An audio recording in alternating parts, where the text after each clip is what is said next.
much as I'm totally appreciating Marvin Gaye at this moment. Um, and we'll go ahead and get started if you're ready. All right, let's do it. All right. So, hey, everybody. Welcome to It Takes a Village, where we sit down with candidates from all over the country to discuss a wide range of issues brought by you, the viewer. I am your charming and furious host, Political Jess, and I'm not going anywhere.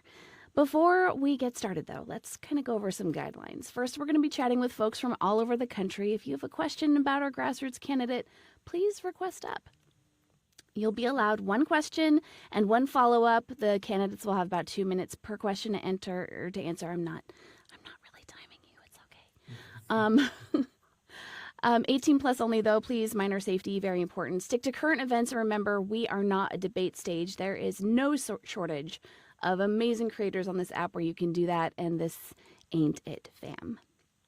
Please be respectful of our amazing candidates who are working so hard to make our country work for all of us. Failure to do so will result in your immediate ejection.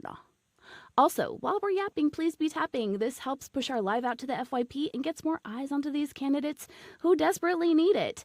Also, please share the live. It does exactly the same thing. Let's show TikTok that we are engaged. Also, there's some little new little nuggets, little trinkets in our subsection for your viewing and using enjoyment. So it's stickers. And guys, there may be even one in there for our guest tonight. So, kind of go in there and see what's in there. Our guest tonight, speaking of our guest tonight, he comes to us from the great state of Florida. Or not so great. Is it up for debate? Is that up for debate? Running for congressional District 21, please, everybody give a warm welcome to the amazing Bernard Taylor for Congress. Woohoo! Hey, thank you, guys. Thank you for having me. Of Very much course, appreciate it. if you guys have any questions for our candidate, please request up. In the meantime, though, I like to start things off with just a little itty bitty icebreaker, if you will. Before we get started, before we take questions from the village people, working title only, I always like to ask people what inspired you to run for office? What was the camel, so to speak, that broke your back? Whew.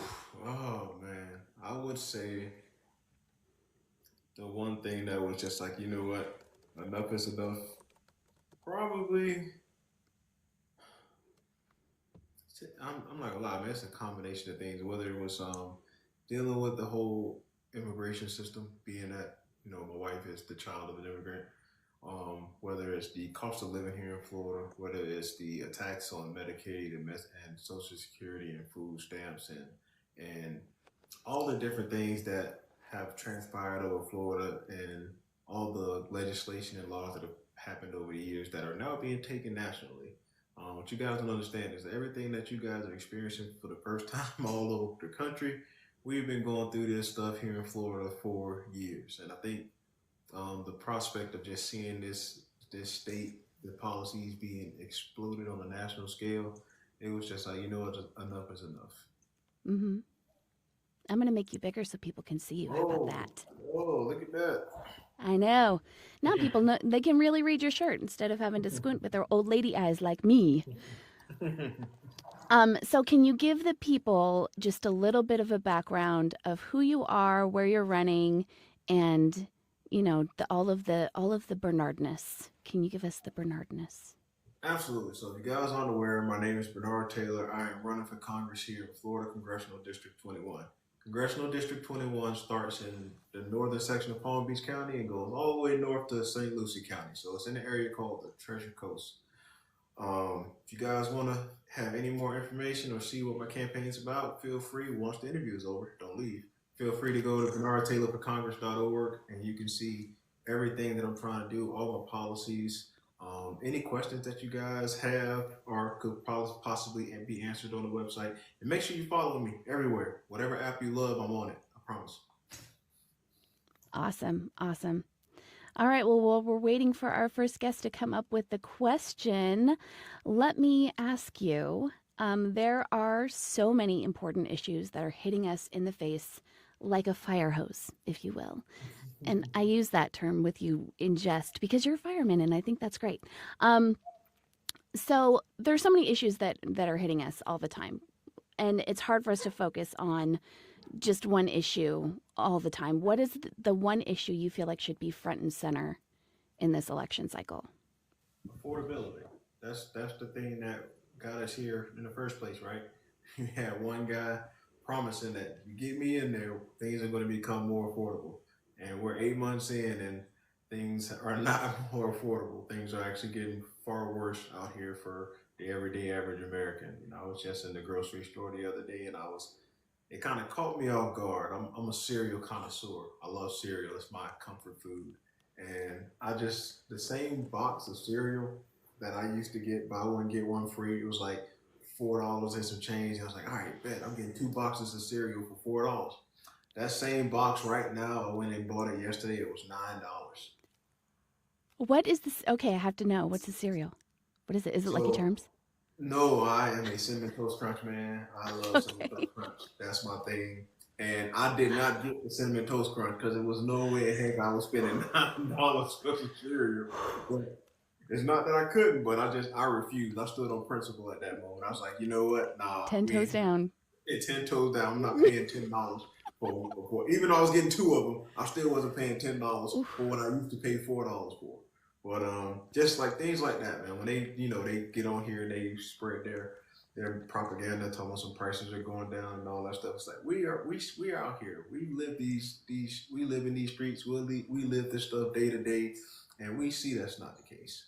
Mm-hmm. Mm-hmm. So Welcome to the show, Alec. really Oh, trying to make things more. No, you're fine. Really, just again focus on trying to make things more affordable and you How know are you, political Jess? I'm doing well, thank you. Thank you for popping up. What Yeah. questions do So you have?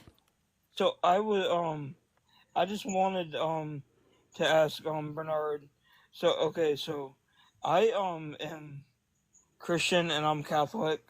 I'm also a believer in God. I mean I'm not like very religious. I'm kind of religious, but not like super religious. I believe in God. I believe in multiple gods, and I also believe in like reincarnation, but I'm an atheist. But like for our country as a whole nation to get past what Donald Trump is putting out in this world, because right now we've got so much like hate and everything, and with kids growing up nowadays, I mean, when they're so young, like at 5, they don't need like all this stuff that's being put out into the news with like Trump, trying to start like what he's trying to do is like start World War III. So, what do you think would be the turning point to get away from that with him trying to basically start another world war? the turning point is what I'm fighting for now, man. The turning point is making sure when these elections come around next year that we actually get people in there to put up some guardrails and put up some real opposition to what's going on right now. Unfortunately for us, the administration has control of the White House. They have control of the legislative branch, and they have control of the Supreme Court. So there is really no power that can be exercised against them at the current moment, which is why it's so important to make sure we have candidates like myself who's running here in Florida to make sure we have people in place to, when the time comes next year, to flip these majorities and be able to conduct hearings and conduct oversight and actually put up challenges and guardrails and opposition to um, what we're currently facing right now. Because if that doesn't happen, if we have another 2 years after the midterms of unchecked power, I don't know what's going to happen. I don't know where we're going to be. So it is very important to make sure we activate each and every person we can around us. Make sure everybody around us is informed and eligible to vote and registered to vote. And when the time comes to get at that box and get at that ballot box, make sure we're putting people in place that are going to fight for us. And I think you have a very valid point because if we keep running like this, where we are now with him in office, if he goes another 4 years, I think he's going to drive us into World War III, and we don't need another World War. And that's exactly what he's trying to do with his power, because he's already fighting with other countries, and he's not like doing what we need right now as a nation. And also too, like I said, kids growing up nowadays, they don't need all that like hate into the world, and they don't need to be thinking about that at like 5 years old, because they just need to be kids. Like, kids need to be kids. I agree. Definitely. I agree wholeheartedly. Awesome. Did you have another follow-up question, Alec? No. Thank you so much for coming up. I appreciate you. See you later, Alec. Thank you for your question. Yeah. All right. Next, we have Rajiel, who's come up to ask a question. Rajiel, one of our most amazing and talented moderators in the chat. Hello, sir. Hi, how you doing? How you doing, Bernard? I'm doing good, Rajiel. What's going on, brother? Good. First question. I got my shirt and it doesn't look that good. Do I get a refund or? What? What? What? Let me see it. You gotta now. I gotta see it, man, because my wife makes the shirt, so I'm gonna tell her what you said. That Oh, shirt no. does not look that good on me. I'm Oh, just okay. saying. Okay. we got to It's clarify. false advertising for sure. Because I was about to run upstairs like, honey, I got somebody Oh, want to talk no. to me. It's going to be one of these moments. Absolutely. But serious question. In terms of tariff, we know that under the Constitution, only Congress can levy tariffs, but some laws have allowed the president to use certain powers to bring tariffs as a form of foreign policy. Mhm. Would that be something you would look at bringing back to Congress? Yes. So anything involving the finances of this country is technically, per the Constitution, Congress's responsibility. The House and the Senate, Congress is the purse strings for this entire country. The president should never have had the power to levy tariffs, and the act that he's using now to justify enacting tariffs, if you looked at the news lately, the court ruled that it was unconstitutional, that he did not have the authority to do that. And again, it's still being appealed and going through that whole process. So, everything that they're, doing is going up to the Supreme Court to make a decision. But I'm glad you asked that question, because this is something that I want people to understand. And I don't think a lot of people well, I know for a fact a lot of people aren't thinking this far ahead. So let's say this stuff goes up to the Supreme Court with the tariffs, and the Supreme Court determined that, like, yes, you do not have the powers according to the law that you're trying to use to enact these tariffs. Do you know what happens immediately if that ruling comes down that way? Well, according to the bylaws, we have to refund the importers all that money, which I believe is at $584 billion. Exactly. And if you don't know how much money is currently in our treasury right now, it's only, like, on hand, we have cash on hand just north of $800 billion. So that ruling were to come down immediately, we would have to pay all those tariffs back to those importers. You're talking about $500 billion worth of tariffs would have to be refunded back to those people. So in essence, this will be Donald Trump's 7th bankrupted business. He will literally. Oh, no. So for you guys, for you all that don't understand that, that don't, you're not as politically inclined as some folk. Yes, if that ruling comes down and it's been determined that he cannot have enacted these tariffs, that it was illegal for him to do so, our country will be bankrupt.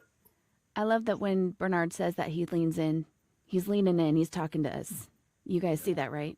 I need everybody to understand, like, we literally put someone in charge that bankrupted casinos, and when that ruling comes down, if it comes down that way, which that is probably one of those where you might want the Supreme Court just to let him continue to have that until we can get some legislation back, because again, we ain't, you talking about over 60% of the cash on hand of the country going back to these people, because that money that's coming in for the tariffs, we're not storing that anywhere. They're using that as offsets for these spending bills, for the legislation that they're passing. It's not like that money's coming in and it's going into our the coffers or whatever. No, that money's coming in to supplement the money that's going out. So when you have to refund all that money, that comes out of your personal account, which our personal account as a country is just north of $800 billion. So I know you guys, everybody got their own bank accounts. You kind of know how this stuff works. If you got some money in the bank and all of a sudden somebody say, "Hey, I need 70% of your money," they took it from you, you will not be happy. So, and just a quick follow up to that one. Yeah, go ahead. We see that treasury bonds are already pretty high in yield. A lot of countries have dropped treasury bonds, but the only thing that's kind of making them enticing to investors is the fact that tariffs were bringing revenue, securing up those bonds. If that gets overturned, how do we bring in more revenue? Well, the first thing we need to realize is that if that gets overturned and that scenario happens, like we said, and we start and all that money has to go back, you know who's calling next? All those people that own those treasury bonds, everybody that owns our debt. It's like, hey, since y'all about to go bankrupt, we calling y'all to the carpet. We need our money too. So, again, really don't want that scenario to happen, to be quite honest with you, because again, it would literally bankrupt this country. So I'm not quite sure how we would shore up those treasury bonds if everybody knows that we would essentially be about 70% of our coffers emptied. I truly believe that it would be just like, if you guys are familiar with the stock market, when they have a call, it's like, all right, you know what? We need to call it right now. Let's see how much we can come out. Let's go ahead and settle these debts and settle these stocks and come up with the money. So it's a scenario that I hope we avoid. Yikes. Thank you, Bernard. Yeah, I'm sorry. I don't like the doom and gloom, but we gotta live in reality. And you guys gotta know the truth. It's when you put somebody in there that bankrupts businesses, don't be surprised if they bankrupt the country.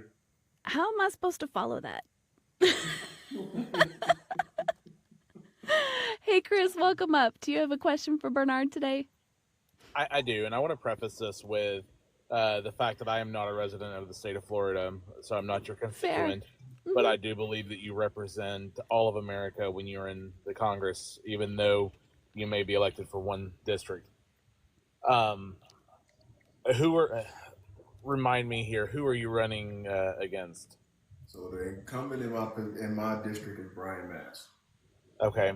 And forgive me, I don't know much about his views. I'm assuming that he is Republican and you're running on the Democratic ticket. Tell me, what do you disagree with his and I'm a Democrat, by the way. What do you disagree with about his handling of, we'll go straight to the e-files, and how would you approach that differently? Well, first and foremost, he was not one of the signatures on the discharge petition. So we know that he is actively participating in not making sure those files are released by not signing that petition. Obviously, if it would be in his place, I would have signed the discharge petition and we would be moving on to having a full floor vote on the House. But my opponent, he had a town hall for the first time here, I want to say in about 8 or 9 years. And at that town hall, he was pretty specific. Like, he 100% agrees with the president, and he backs the president with everything that he does. And for those of us around here, we kind of know the background. He's not from this area. He's originally from Michigan. They kind of migrated him down to Florida to run for this seat.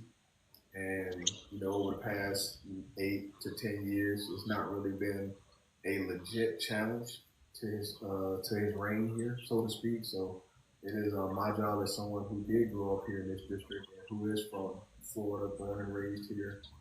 This is my home. These are my people, and being out here on the ground, talking with people, and getting their feedback and seeing the excitement of having someone who is quote unquote their own, is homegrown.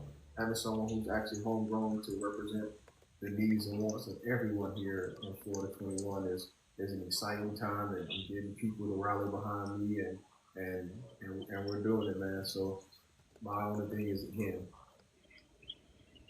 you're talking about someone who really, he's the chairman of the House Foreign Affairs Committee, by the way.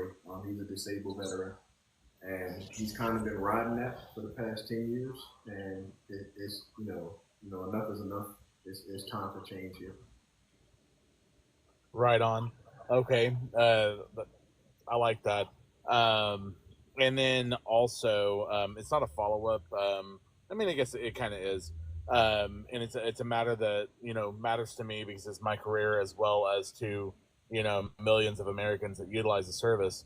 The federal Lifeline program is steadily being ripped away from millions of households. They're making the qualifications harder. They're making the enrollment harder. Um, have you done any research into that, and what would you do differently or push to be done differently in your role? So please enlighten me on the Federal Lifeline program. Okay, so the Federal Lifeline program is a program that's been around since I believe since Reagan. I believe it was a Reagan era program, and it's a federal subsidy that provides tele like it was originally telecom service. Now it's more into digital service, like internet and things of that nature. It provides a subsidy so that low-income households can, be connected. Right. It was expanded on by the the emergency broadband program, and then the affordable connectivity program during COVID. Okay. Both of which have expired now, and it's left a major digital gap between those that are connected and those that aren't. So is it basically a program that it has? So for what you're describing, it sounds like a program that has expanded internet access to certain areas. Am I correct? Exactly, low-income households. Yeah. It's kind of the same thing with how that at one point in time when they were giving out cell phones to people that you can apply for and have a certain. Yeah. Gotcha. Yeah. Well, again, obviously from my perspective, we want to make sure that we are any type of program that's there to help subsidize low-income families. I come from a low-income family. I use these same programs growing up, whether that be a program like that to expand internet connectivity, or whether it be the supplemental nutritional program, or whether it be Medicaid. Like all these programs were essential in my life growing up to help me get to where I am, to help me get from that poverty line to middle class. And it would be hypocritical, and I would consider it a disservice to my younger self if I didn't also support those and support the programs that help me to get to where I am, to make sure that those programs are not only the same but strengthened further, to make sure more people are afforded the opportunity to use these programs as a springboard to get into a higher class in life. So I'm always for anything that can help others in the community, and again, that ties into making things affordable. Anything that you can do to kind of take some costs away from people, whether that's expanded internet access, whether that's providing food, all these different things to help make life more affordable for people, I'm all for. Awesome. Well, man, I appreciate it. And like I said, I'm not your constituent, but these are issues that are nationwide, not just in the state of Florida. One last thing, and I'm going to hop down. I am from the state of Arkansas. So when you are elected to the U.S. Senate, I would like you to do me one favor, and that is I want you to find Tom Cotton and just give him the biggest movie ever. Let me tell you, I've been a Democrat most of my life, and I actually helped campaign for Tom Cotton when he was first running. He ran on a lot of great things, but he's lost his way in Washington, and I hate it. He was a great guy when he first ran, but now he is just the epitome of what's wrong with the American political ecosystem. And I hope that you and people like you are able to get in there and change it and bring us back to what we need to be. So my question to you, didn't y'all have like a legit rocket scientist try to run against him at one point? I'm sorry, I'm sitting at McDonald's and this kid popped up and knocked on my window.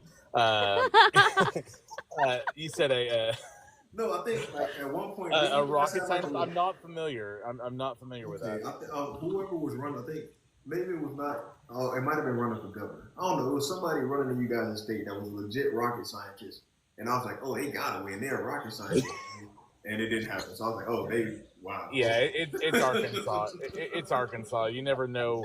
Yeah. One day they might put a farmer in there. The next they might put a I don't know. Well, I'm definitely appreciate your support, man, and you know I need you to also talk to them farmers out there, man. Hopefully they seeing the light because I saw the news report with them in their prayer circle, and you know I don't look.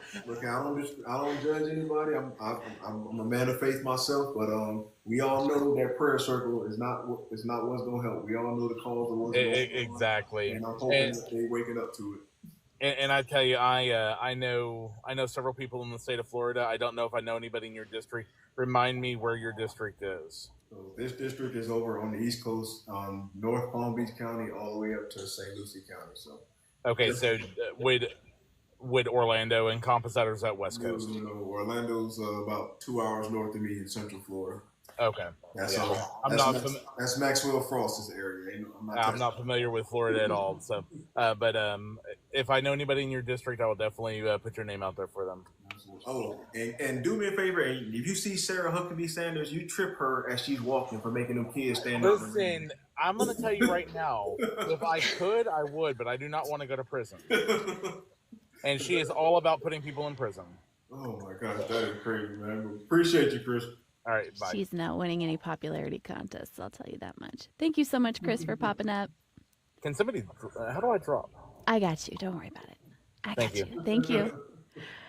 Hey, Missy, thank you so much for coming up. Hello. How's everyone? Hello, how's my favorite Central Floridian? I mean, you know, I had to jump up here and ask Bernard a question. Yes. Even though I obviously pick his brain all the time, and I just am absolutely just love so much that I wish you were representing my area, but even though you're not, I'm still Team Bernard no matter what.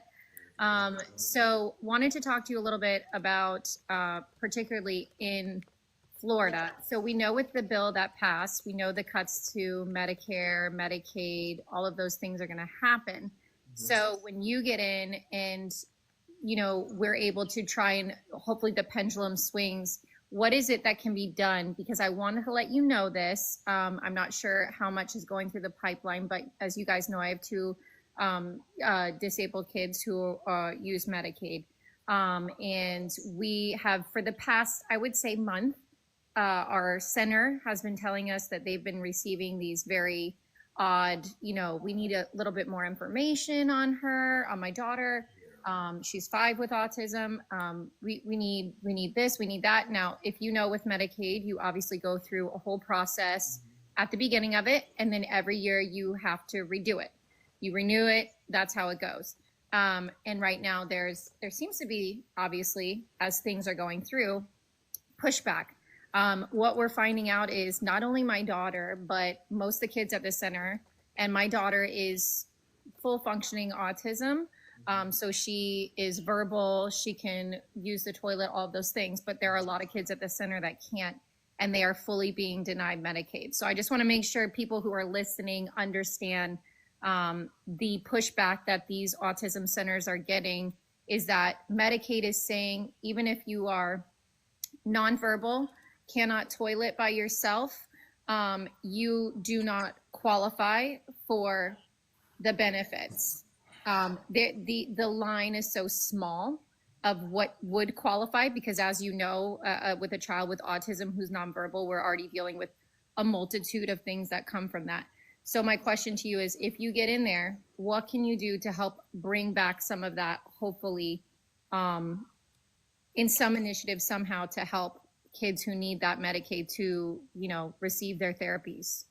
Right. So the beautiful thing about Congress is every year you have to do a budget bill. Even though that big, you know, quote unquote beautiful bill passed and the cuts have went through, you still have to create a budget every year. So depending on who controls the House, it basically is how money is allocated. So whatever funds you do have to allocate, you choose what to do with those funds. So That's why it's important to make sure that we flip the House and flip the Senate next year, because again, those are the bodies that control the purse strings. And you really want to make sure you can flip it to where you have a veto proof majority. So you can go in and dissect this bill and kind of see where you can add some money here and there, or change some things, or overturn some things. But right now, again, without us having much power, there's really nothing we can do. And this is the thing that you and I and others, Missy, have been warning about when it came to these cuts, when it came to passing that legislation. We knew it was going to affect our children. You know, you're a parent of autism. I'm a parent of a child with autism. And these were the types of things that we were worried about. They're not going to want to spend the money on our children. They kept telling y'all, you know, they were cutting undocumented people. That's why all these cuts were happening. We all knew what it was, man. They were coming after our family, our children's low income families, people that really needed these things. And it is truly, truly, truly unfortunate. But again, when you have the people in place to control the purse strings and can allocate the funds, that is why it is so important to make sure that we flip the House next year. And that's why it's so important that we get people in office like myself who can relate to the stories that offer families like myself and Missy, who know the importance of those centers for our children and the necessary needs of our children when it comes to these things, man. Because again, I was talking with someone earlier on the live, and it was just like understanding that I know what my son went through, all the different schools and daycares that he bounced around from. Just you have to find the right fit. You have to find someone who's going to care for your child the way you care for your child, who's going to be patient enough to figure out how does your child learn. What are their tics? Like, what's the best way to teach your child?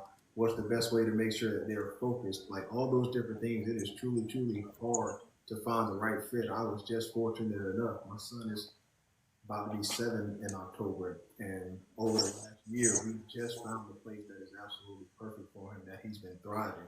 And I'd love to hear that. I'd love to hear that. Such an improvement in his whole overall behavior and education level ever since we found this place. But again, how many different programs in different schools and private schools and all these different things to find that. So being able to relate to those stories and understanding how these things are important is why you need people like myself and absolutely people that can relate to the plight of the everyday American. Right now, we have people in office that just can't relate to these stories. So that's so true. And I think that's why, you know, with grassroots candidates, I feel like the gravitation of just that almost like empathy or sympathy feeling that you can understand. And so it makes it more passionate. It makes you more driven. You know, I feel that a little bit with Maxwell Frost when he speaks about his constituents, and when he talks, you know, he really is like, hey, like, you know, I was working and I you know, doing all the things that everybody else has been through. I'm not been just given all this stuff, you know, working to get to that point. And I think, you know, we need to remember that having people be relatable with you is a good thing. It means they're going to put your needs and your wants ahead.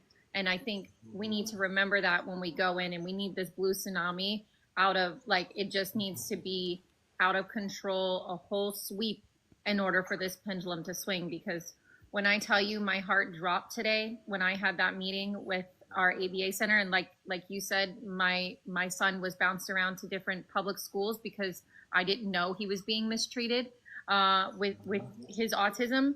And that also goes to the school district because they don't understand how to handle their ESE children, and their program is where there's a lot of issues already that need to be fixed. But if there isn't funding for like ABA centers where my child goes, and you know, they're amazing. They're helping my kids. My son wasn't doing any work. He was being locked in a room with no windows for hours. We had no idea because he just couldn't learn at the rate that they were doing it, which was just, he just wasn't interested for whatever reason. He had other medical things going on, but anyways, he just wasn't thriving. And now both my son and daughter are thriving at the ABA center. They're learning at a level I can't believe. And I'm so scared we're going to lose that. And if we lose that, what does that look like? You know what I mean? So it's important that people do understand that these cuts are happening now. They're not the Medicaid is just preparing to just tell people no and tell people no. And so that should give people even more, put more fire under us, I guess, to say we need these people out who don't care about kids with autism or families that need Medicaid, So thank you so much, Bernard, and thank you, Jess, for having me up. You can go ahead and count me down.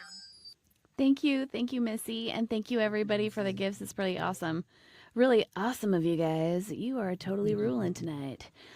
Please also remember to, donate to our candidate as well. He needs flowers and accolades and stuff. Get it all. I know what running up all those stairs. I see you. I wanna ask Bernard, since Missy already took. Oh, hang on, Bacon. We turned off your mic. Hang on. Let's get it back on. There we go. We can hear you now. Go ahead. My question.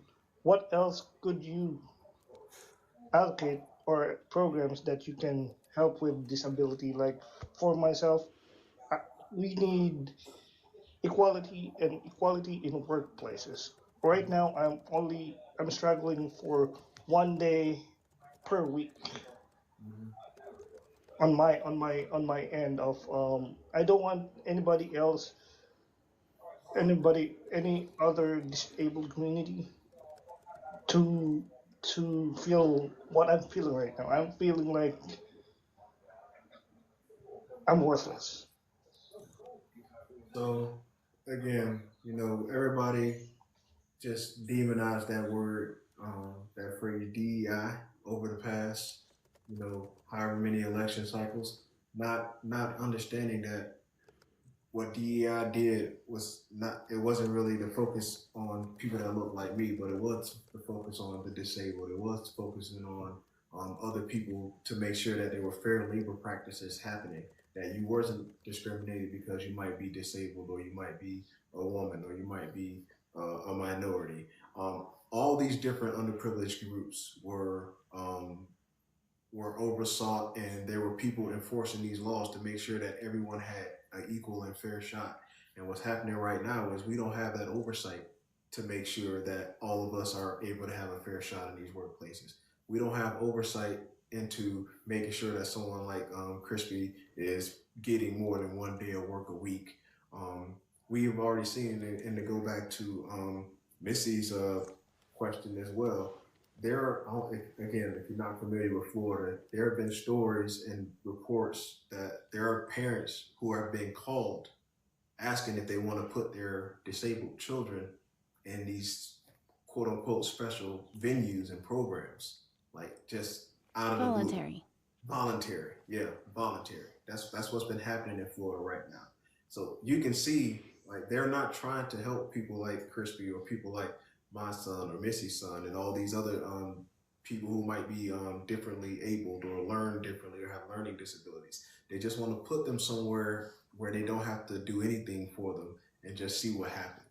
And it's important, again, to make sure we have people that actually empathize and sympathize with these folks and are going to do the things that need to be put in place, whether that's fair labor practices to make sure that there is no discrimination against you, Crispy, that you can have more than 1 day a week at work. I mean, they always saying like nobody wants to work, but then you have someone like Crispy who is a disabled person that actually wants to get out here and make a living for himself, but then you're not letting him make a living. So it's very important that, again, we have the right leaders in place to make sure that there is oversight and there is consequences for not following these fair labor practices that we're supposed to be having. And thank you for that. And I wanna commend you for answering that. And like I said, for now, I feel like I'm worthless. I only work 1 day a week, and for my company, I've been honored as a choice employee of the month for two years. I've been working at the same company for 17 years, and right now I feel like I'm worthless. Well, brother, trust me, you're not worthless, man. And Not even I a see, minute, I not even see for a you. second. I see you, and there are many others that see you as well, man. So don't feel worthless. I need you to keep your head up. Make sure you stay in this fight, man. We're going to be, again, we're doing this with people like yourself and all the other everyday average Americans and underprivileged Americans right here. It's time for us to get power back and stop letting people that don't care nothing about us make decisions over our lives.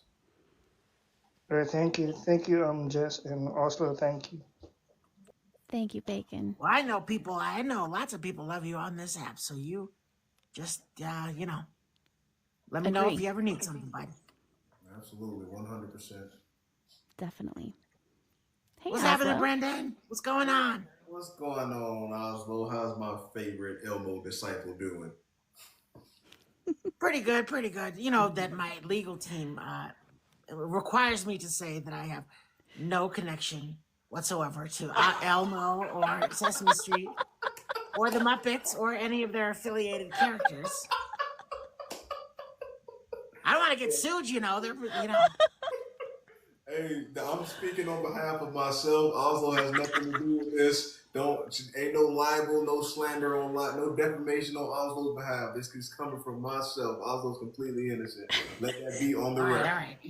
Elmo might be looking for a job right now. I don't know what. Yeah, they did kind of take Elmo money away, but I heard Netflix giving out money, so you may see. They're defunding PBS. They're making us monsters sling for galaxies on TikTok. I'm crying right now. Hey, I respect you for keeping your hustle on though, Elmo. I respect. Gotta do it. Gotta get the grind. Oh my God, I love you, man. I love you so much. Appreciate you for always coming up and showing support and showing love. We very much appreciate it. I saw you sent me a video in messages. Can you email that to me? If that's the one you want me to use, can you email that to me? Absolutely. Send me your email address. I'll send it over to you. All right. Yeah, I worked very hard for that video. I wanted that to be right. I wanted you to do that one. I worked very hard. It took me all day for those 30 seconds. It's a good looking video. Like it's well produced and stuff. Oh yeah, absolutely. Thank you for that. And somebody actually, again, this is what I mean when you're talking about grassroots candidates. For something like that, usually you talking about maybe $10,000 or $12,000. Someone who loves my message and supports me and wanted to do something for my campaign. They couldn't give me money, but they could do that. That was their gift. So they was able to donate that commercial and that time to my campaign. So when we saying that there's always things you can do, even if you're not able to do anything monetarily, whatever your talent is, whatever you're good at, whatever you're special at, you can donate to the campaign. If you're good with data research, I'm always looking for different data and analysis and for different things that I needed for different videos. If that's your calling, if that's your gift, you can donate that skill to the campaign. There's different ways to help grassroots candidates that doesn't always include money. Because some of the things that we spend money on, maybe that's your gift. I have a website. Maybe you're a good website designer. That usually costs money. That usually costs money that's fundraised to pay somebody to design your website and keep that up and running. Well, if that's your gift and you support what I'm doing, you can donate your website design skills to my campaign. So anytime you're thinking about working with somebody, even if you're out of state or you're not in that person's district, think about the skills that you have. Think about what you can offer to a campaign. That is considered a campaign donation. I'm telling you, all that stuff is much appreciated because remember, now I don't have to spend $12,000 for an official campaign commercial. I don't have to worry about raising that money. Or if you're a website designer, now I don't have to worry about paying somebody to design the website. So the money that I don't raise because I'm not, taking super PACs and foreign lobby money, I don't need the money that most people would need because they are paying people to do that. And I'm getting that just on the strength of who I am. So very much appreciate that. Awesome. And that's my wisdom that I'm always sharing people is we're hanging out on these TikTok spaces and we're doing TikTok debates, right? And so many people are debating with MAGA or Republican conservatives, and they're talking and talking and talking, and they have a good solid understanding of facts and statistics and things like that. And I tell you, if you just took a little bit of that time, and instead of being on TikTok talking to MAGA, you went and volunteered for Brendan's phone banking, calling undecided voters. I'll tell you what, going from debating MAGA on TikTok to talking on the phone to undecided voters is like swimming with weights on and then taking those weights off and swimming with flippers. Absolutely. Because when you finally talk to somebody who's undecided and willing to listen, and you've been talking to MAGA who is decided and unwilling to listen, I'll tell you what, it is like a breeze, and you'll have a good time doing it. I phone banked, or well, my human phone banked for Kamala Harris for months before the election, and it was like, wow, compared to TikTok, this is a breeze. So that's one of the things I tell people is, hey, look, we're on TikTok. Take 1 hour of that TikTok time and do some phone banking for candidates like Brendan who could really use the volunteer time. Absolutely. And again, if you're gonna phone bank for me, also, I need you to FaceTime because they gotta see you. They gotta see what you got going on. So you gotta be FaceTiming Let's on do your it. It's very smooth today. He's looking mighty smooth absolutely. today. You're looking real Also, dapper. Thank you're you very looking real much. I good. shampooed this morning. I see Garnier it. Fructis. Dapper. I'm looking for a Oh, it's like sponsorship.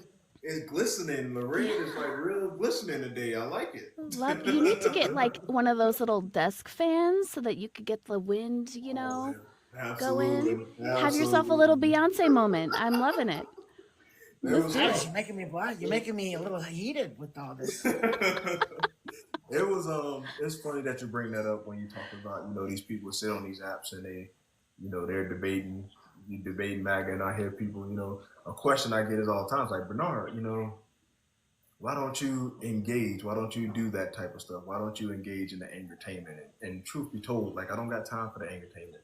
Like, not even respect, but I see, I know what this is. People got to make money the way they make money, and rage and entertainment sells. So I don't discourage and I don't disparage anybody who does get on here and goes back and forth with, like you said, people whose minds just aren't going to change.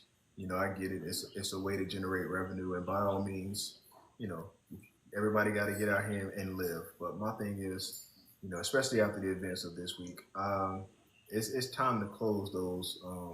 It's time to close those platforms. We got to stop platforming the rage bait and the unnecessary rhetoric and the back and forth, because again, they're not productive. You would be more productive, like I was also saying, phone banking for someone, being on here, going back and forth with someone who is not going to change their mind, for clicks and likes and shares and things of that nature. It's personally, to me, I believe that it's time for that. It's time to end all that. We've been doing that for God knows how long, going Forever. back and forth. And I get it. I know a lot of people. Some of the justification is, well, it's not more so for them. It's more so for the people in the audience to learn and all that stuff. But look here, man. These people in the audience know, like, if they want to have genuine conversations, they can stick around and they will listen to have a genuine conversation. You don't have to get on here and platform these disruptors and these people that just want to be argumentative. You don't have to platform them to make sure you're reaching an audience to give them the right information. The people who want the information, they will stick around and listen. The people who don't, you wasn't gonna get them anyway. So if we're gonna stop the rhetoric and stop the things that are happening, we got to start deplatforming all of this rage bait, all this different rhetoric. Don't give it no oxygen, because the more oxygen you give it, I'm a firefighter. Fires thrive on three things: temperature, and oxygen, and fuel. The things around it that can burn. So you take away one of those three from the fire triangle, you don't have no fire. Take the oxygen out of the room. Don't give it no oxygen, you won't have no fire. You won't have situations like what we've had this week. So that is my challenge to you all. Again, if you're scrolling and you see those different types of platforms, just scroll past it. Don't jump into it. Don't see what they're talking about. Just scroll past it, man. The beautiful thing about something, if people realize that you can't make no money from it, they stop it. So that's my little PSA my soapbox talk for the day. And the other thing too that I want to add on to that is that you got to protect your peace, right? Going into those lives, you may feel like you're doing something. You may feel like you could get through. You may feel like you can change a mind, change a heart, give them a point of view that they've never heard before. But in the end, you always leave feeling like crap.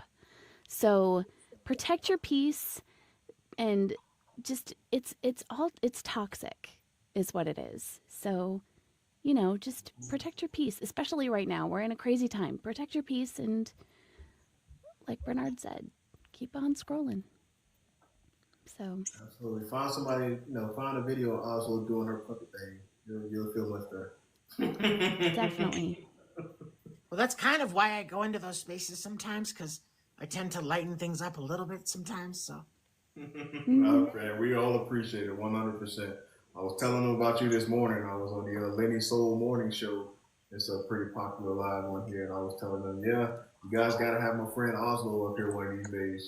She'll get the crowd going for real 100%. I'm supposed to be going back on there on Monday. They're usually live between 9 a.m. to 12 Eastern. So Oslo, if you ain't doing anything, kind of pop through, see if I'm up there, and I'll get them to have you come up, man. Because again, they usually have about 1 to 2,000 people in there, and it's just a good time. And I got to answer a lot of questions this morning and touch a lot of people, and I was able to raise some money as well. So, That's just wonderful. good. and just that invitation goes to you as well. Anytime I'm in those lives, if you see I'm in those spaces with audience that big, please come say hello, and I can try to get you guys up so your platforms can expand as well. You guys, So that we can glaze him and Absolutely. I'm all for that. you guys Does he help me need our out help though? tremendously. Yeah, you guys help me out tremendously, and I want to make sure I'm helping you out as well. Thank you, sir. Well, everybody, it's like, time almost. It's time for, us to switch things up a little bit. I'm scrolling on my screen as I'm talking. This is called stretching in the show biz world, stretching. well, I've We've prepared a gotten little bit of wisdom. I don't know. Normally, you have me come in at around 4:20, but do you want me to wait a little minute? we're gonna have an amazing content creator Oslo come up. Oh, somebody But say so we can sling galaxies, sling for we're gonna be galaxies together. slinging galaxies all night long here. I'm gonna bring up a different content creator tonight. This is part of she feels like she's been doing this forever and ever and ever. She comes up to talk about the importance of getting involved. And Chelsea in Texas is going to give us a little bit of insight on what that looks like. So, to give it away to you, Chelsea, don't leave yet, Bernard. I still need you. So, for now, here's Chelsea. Hi, y'all. Full disclosure, if you hear kids and a man in the background, they're all playing outside and they're loud. My name is Chelsea. I am a county chair in Texas, and my job is to, 1, recruit candidates, 2, get people involved so that they can, 3, start knocking on doors and talking to people. Getting involved, especially now, is very, very important, especially in Texas, across the United States, of course, but we have some huge elections coming up in Texas in 2026. Greg Abbott is running for the 4th time. Ken Paxton is going to be primarying John Cornyn, so we do have a big Senate race coming up. It's a great time for us to get to work. And I think that people are going to be more receptive. I know it's kind of hard to see that right now, but when it comes down to election time and they're feeling things in their pocketbooks, people are going to be more receptive to hearing us. What we really need is people. We need them badly. My county party that I work with, the average age is 75. I work with a lot of elderly people. We need young people. The elderly people are ready to pass the torch. Across Texas, we need precinct chairs. Precinct chairs are the boots on the ground, literally, Those are the people that organize their own neighborhoods and go and knock doors and canvass for candidates. Also, reach out to candidates and see what they need, because I know there are a lot of candidates across the state, across the country, that would love for someone to start knocking doors for them and passing out literature for them and doing phone banks for them. Oh my gosh, I'm sorry, y'all. They're so loud. But It's like you're a mom or something. What? it's a good time too. You get to be around a lot of like-minded people, and especially in areas like mine that are super red, it's nice to have that camaraderie. So please consider getting involved with your county party, or if you're not comfortable with that, go get involved with a campaign. We need it. That's all I got for you today. Question. Don't Yeah. leave. Y'all don't have term limits in I Texas? can't hear you. Oh, I'm sorry. No. Oh, hold on. Can you hear me now? I can hear him. Can you hear him okay, Chelsea? I still can't hear. Well, microphone that's on? really I can't hear strange. any of you guys. What's up? with Uh-oh. this? Is it me? Oh, I think it's hang you. on. Maybe the earbuds picked up or something. Hold on. You know, when you Can you open hear your me phone and then now? the earbud picks on in a room 5 miles away. Hello. We So sorry, y'all. No worries. It's okay. Can you hear us okay now? Yes, it was an external problem. The kids were trying to connect Hey, to that Bluetooth, man. I am so sorry. You Question. had a question. Yes, y'all don't. First question. You don't have term limits for your governor?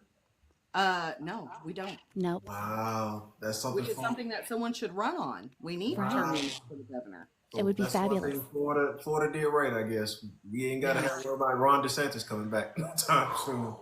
Well, the thing is, though, here in Florida, I think they have to take a break after 2 years. So technically, in 6 years, he could run again. It's just every 2 years they have to take a break. They can't run back to back. So, second question. Good. Okay, so second question. Being that you guys are in Texas, I'm wondering this because again, I'm a Floridian and I'm on the outside looking in. I'm not one of those people that assume I know what's going on in the state like some people do me. You I have feel attacked. you been in these lives with me and people trying to tell me what's happening in Florida, and I've been in here for 36 years and people are trying to tell me about Florida. So that happens a lot in Texas. Yeah. James Talrico or Colin Allred? Okay, here's the thing. I cannot answer that. She's a county chair. As a county chair, She's a county chair. I would love to tell. Do not get me wrong. I would love to tell you.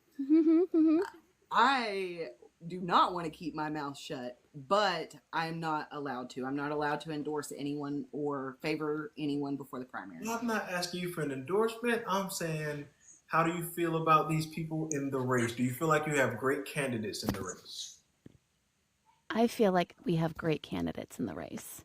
And I think either one of them is going to do way better than Ken Paxton or John Cornyn. And I will take either one. I will take a potted plant. I will take a succulent over either one of those guys. A road cone, like anything. On the plus, yeah. On the plus side, we're not going to have Ken Paxton as the Attorney General anymore, no matter what. That's great. Because he is running for Senate, he can no longer be the run for Attorney General. But Chip Roy is running for that seat. So. Oh God. Okay. I hope you guys find somebody better than Chip Roy. I won't get you in no trouble. I'm pretty good at reading eyes, so I think I probably can figure which way you're leaning with that. I'm gonna leave you alone. Okay. I would love to tell you. Do not get me wrong, because I do have favorites, but I'm not allowed to say. Yes. My whole thing is that I hear from the outside looking in that a problem with the person that tried to run before is he kind of left some communities, took them for granted, and he probably would have won had he not taken those communities for granted. Yeah, and I can say for a fact that there was a candidate that ran before that did not reach out to anyone near me at all. And my county has over 100,000 people in it, so we shouldn't have been left out. Yeah. All right, we'll leave it at that. Yep. I will say that Ted Cruz is universally disliked That's what And I'm trying to how in the figure out. world he How got in the elected heck? again Yeah, how in the heck? is just absolutely mind-boggling. Yeah. Before people started announcing for Senate, I definitely had some words about that race. So Yeah. Okay. Yeah. Go ahead, Oslo. Thank you so much, Chelsea. And thank you so much, Oslo. Did you have anything that you wanted to add to our little activist alley tonight, Oslo? You're muted, sweetie. Hang on just a second. I'm going to I had to make expand sure that you. wasn't my kids trying to connect to the Bluetooth again. Got it. Still can't hear you, Oslo. No, No, your it's mouth's good for you. moving, but there's no sound coming out. Gotcha. Ah! I knew it. I can't. I'm like, he's I messing can't with mess us. with you. I'm messing with you. Oh, But Lord. it's not necessarily activist alley more. It's like little wisdom from a puppet I love the wisdom from a puppet. window. Yes. Wisdom window inside activism alley. I love it. Oh, love that. So Yes. I like the term grassroots because grassroots come down into the soil and they mix together, and that's how they keep they like the roots from one grass plant mixes and tangles up with the roots from another grass plant, and they create this root system that is all connected together, and that's where the term comes from. I like that a lot. But I also while we're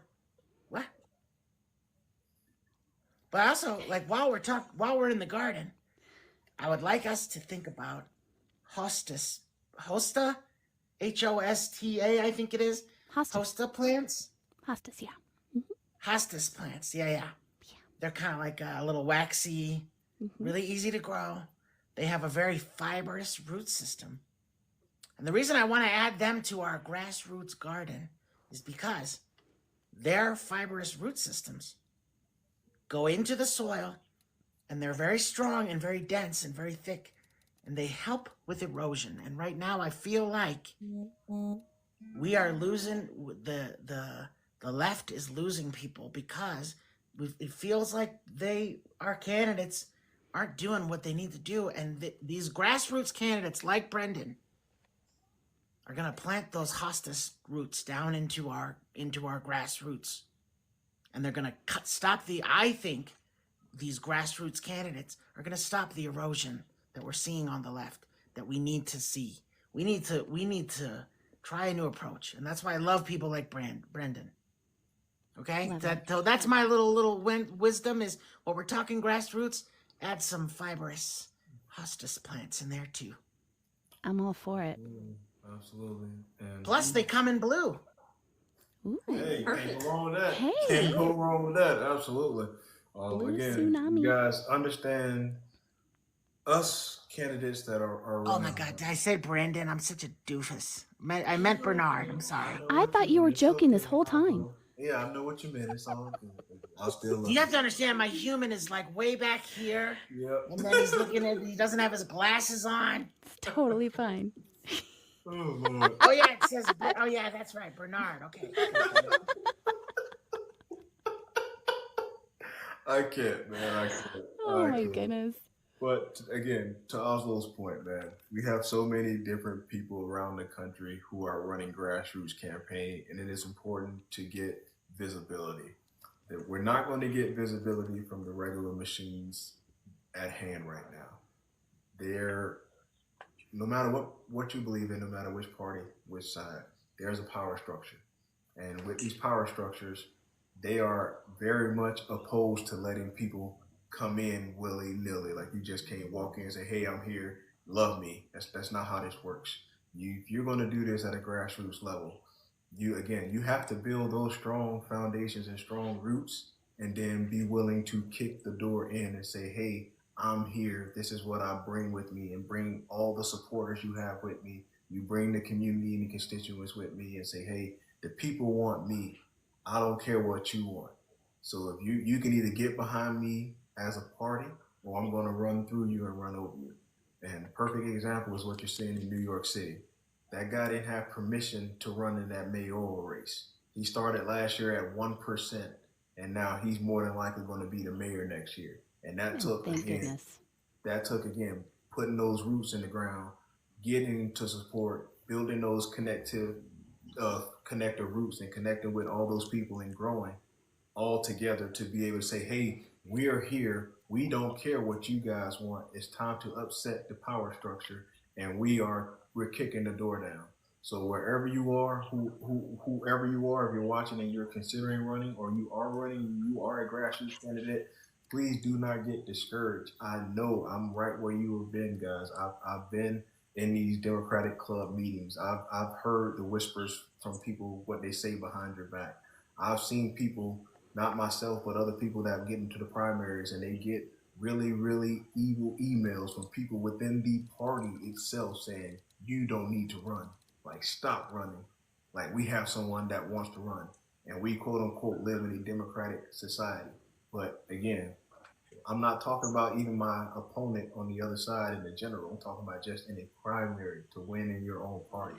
There are power structures in the party that don't want to see you succeed. Established versus grassroots. Exactly. So if you want to do this, and if this is something that you truly believe in, you have to know that you're going to go in there with no support, with no backing, and have to really, really, really do that work as a grassroots candidate and build yourself up to someone who can kick the door in and make them have to get behind you.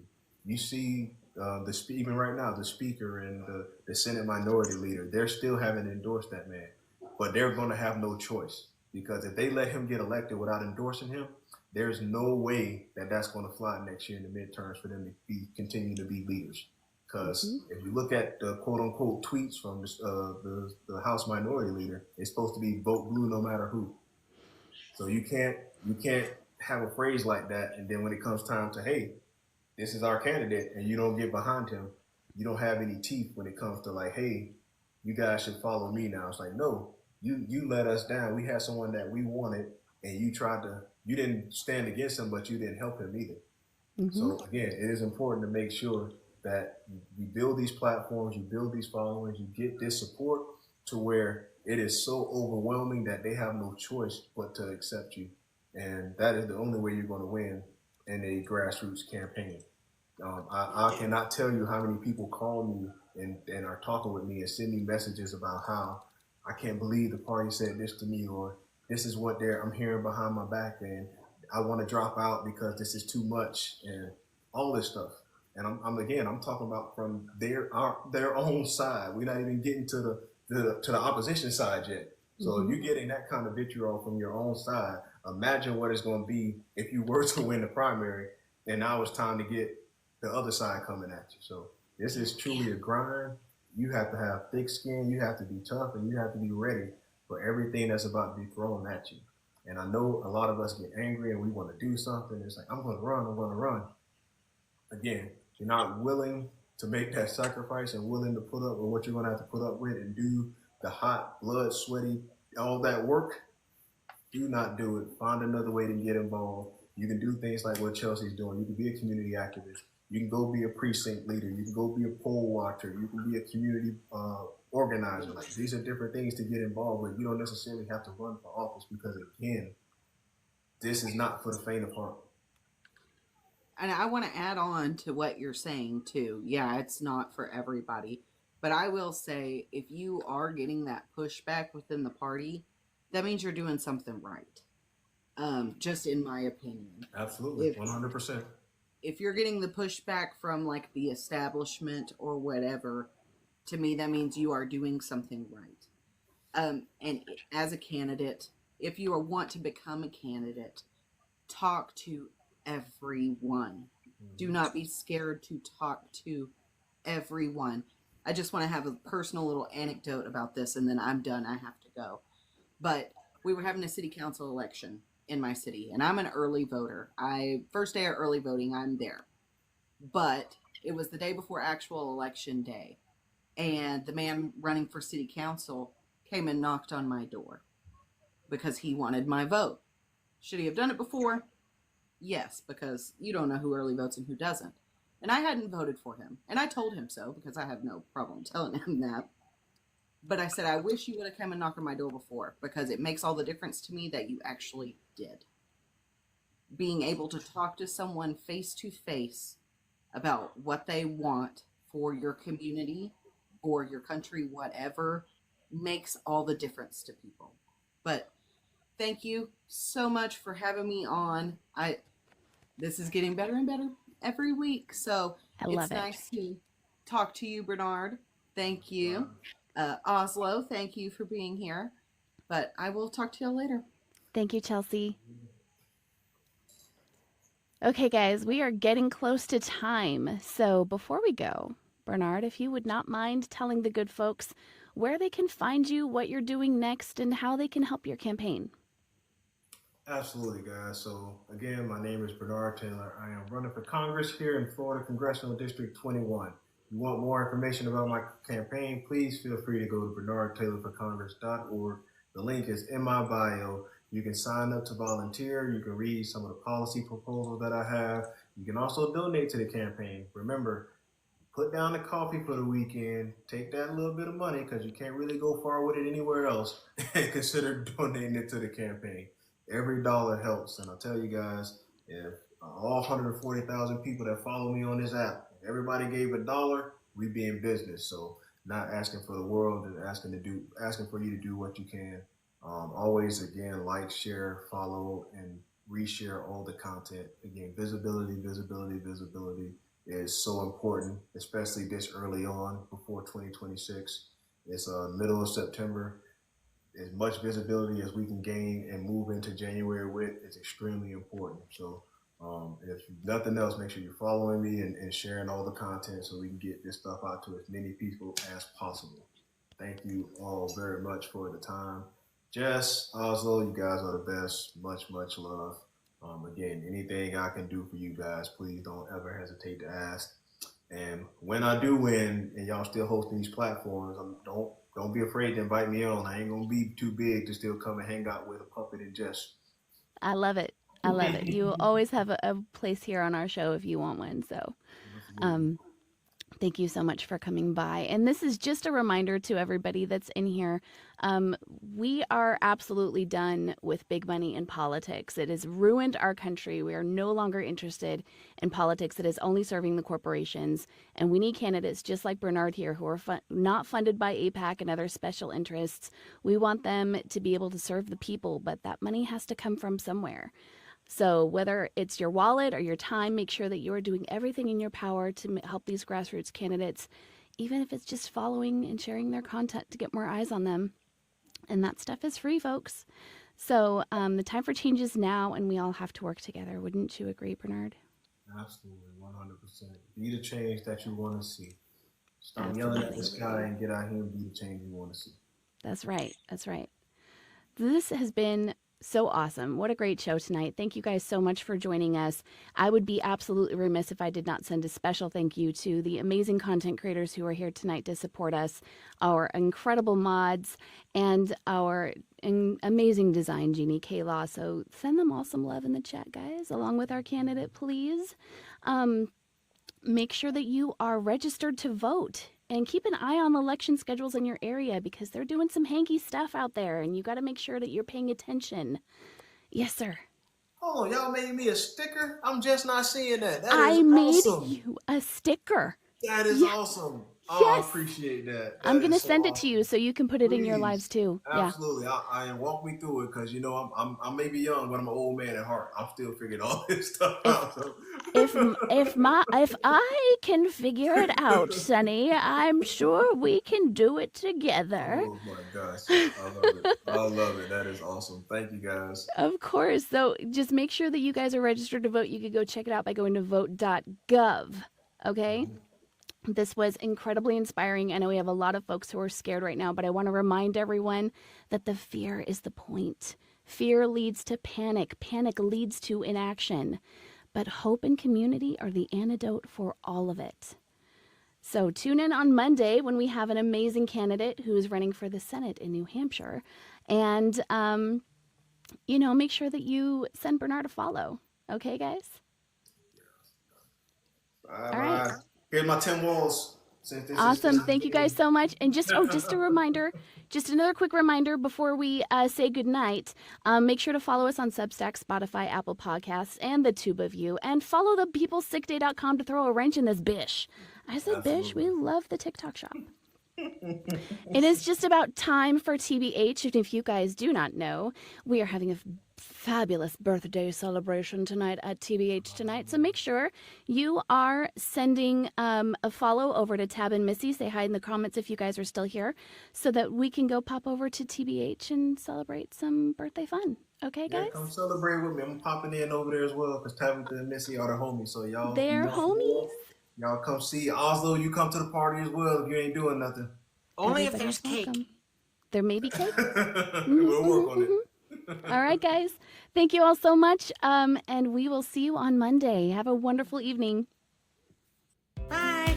Bye. Thanks, Oslo.